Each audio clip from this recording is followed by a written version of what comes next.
they're paying for that visit themselves, they'll realize, hey, you know, I often woke up with aches and pains over the previous years of my life, and I'm just fine. I'm here today. The normal course. You know, we talk a little bit about Social Security and Medicare, and I think you hit on a very important point. While I believe Social Security's picture is maybe a little dimmer than you, that does pale compared to the Medicare situation.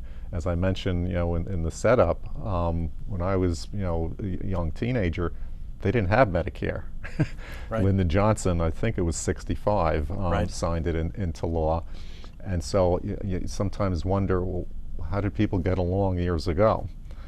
But you know, we do have it. It's a good thing, but some things just have to be, you know, changed. Would you like to discuss? I don't know if you have any suggestions, but or maybe just discuss the comparison between Social Security and its future and its near-term and maybe longer-term future. Compare that to Medicare. You know, I'm going to decline to actually, that's a numerical analysis that I somewhat referred to just now as being almost incalculable. What needs to be applied in the healthcare sector are the proper incentives and sets of responsibilities, and you must have faith in those as having a limiting impact upon rising healthcare costs. If everybody is bearing the personal responsibility to some degree for their own healthcare costs, they're going to, everybody, you know, you wake up, you know how you feel. You know how you felt the day before, you know how you felt last week. Everybody should have some kind of a reasonable handle on their own basic good health.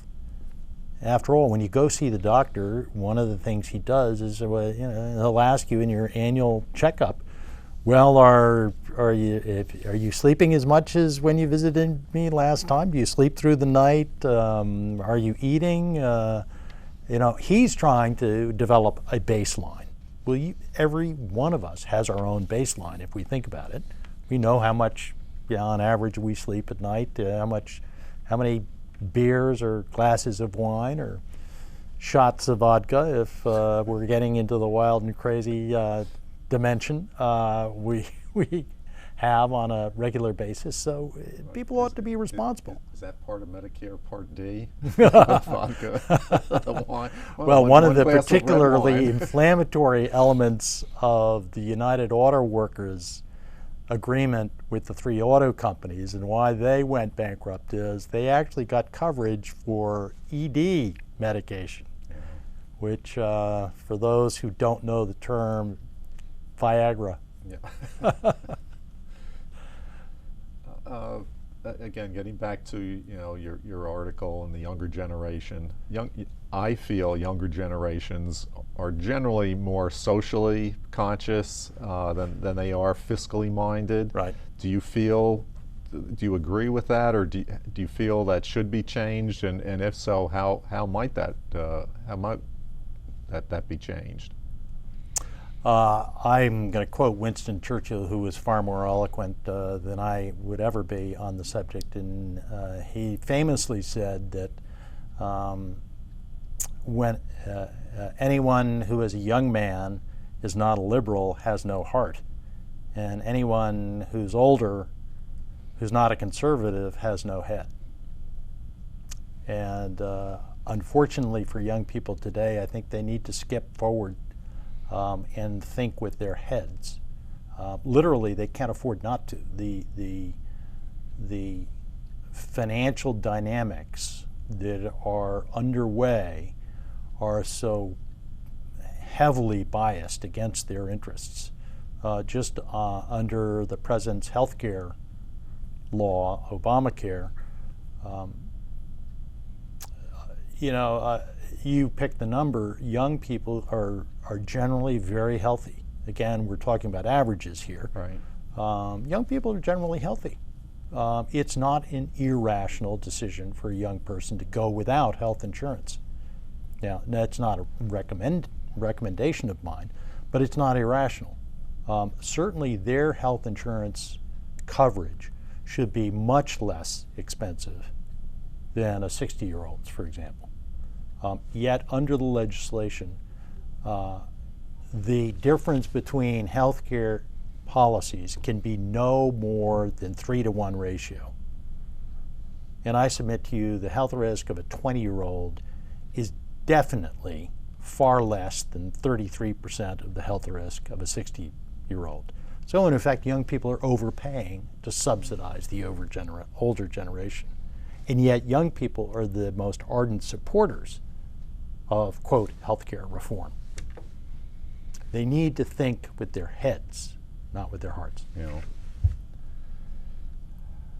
I do sometimes worry about the younger generations. I've even been known to say on a couple of occasions that I apologize for the boomers, which I am a part of, for screwing up your future. Right. But I do think that the younger generations are worried, but I just don't find a lot of them, and maybe this could be even a gender thing, a lot of them taking as seriously some of the measures that they should. Do you have findings that are similar or different, or do you have some? Would you like to tell our viewers if you have some findings in that? The most I have is anecdotal, talking with my children and their friends and other young people in various settings. I think young people are aware of the difficulty of the present situation. In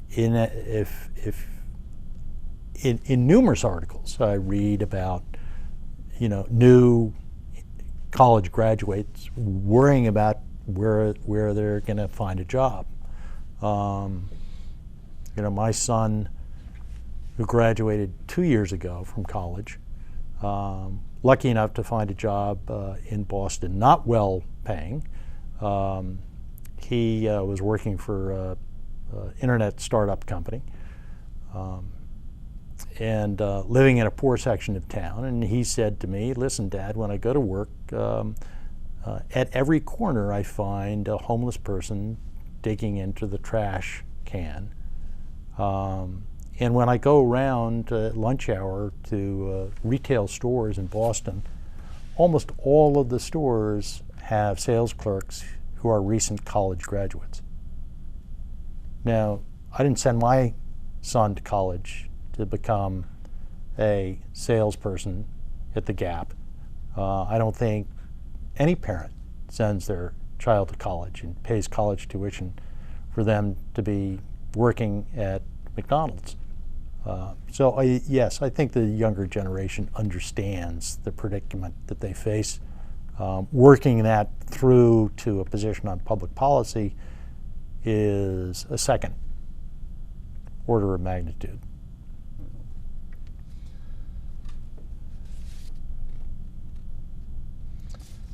Well, again, it gets back to entitlements, things, just because we've done things certain ways in the past doesn't mean that they shouldn't or have some adjustments made to them.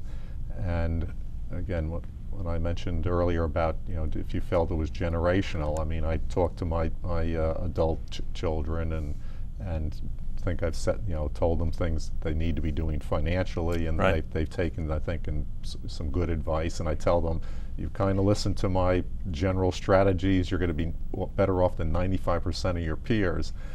But then I hear other relatives. I had an aunt visit me last year, and again, not to beat up on Medicare, but prior to 6 years ago, there wasn't a prescription drug plan.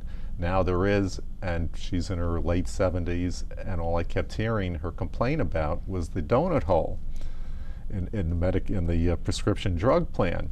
And I'm thinking, her name was Aunt Bev. I'm thinking, Aunt Bev, 7 years ago, you didn't even have a donut, let alone a donut hole. Right. And you know, how in the world are we going to be paying for these? This was an unfunded thing. At least I think Medicare had some kind of thought, I guess, into it, but I just don't see how some dramatic changes won't have to be done.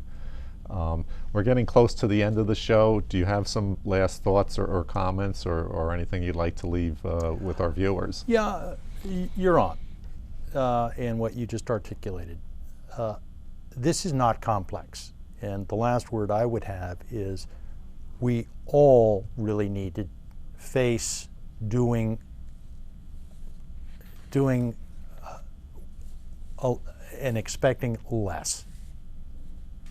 It's simple. I mean, you can have an expert or a specialist or someone of extraordinarily high intelligence discuss all the ins and outs, but the final analysis is government can't deliver that. Entitlements are what we can afford.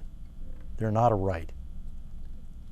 Well, we're going to have to end it right now, wrap up our show. Again, I'd like to thank our guest, Red Janke, Thank you for having me. For appearing, president of the Townsend Group International, management consulting firm in Greenwich, for appearing.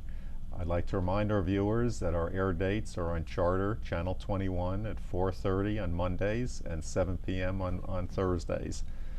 We post segments up on YouTube if you'd like to see segments there, and also we'd love to hear from you. You can reach us at brookfieldpublicadvocate@yahoo.com with comments, thoughts, suggestions, guests you'd like to see, whatever. So reach out to us, and again, thanks for watching, and good night.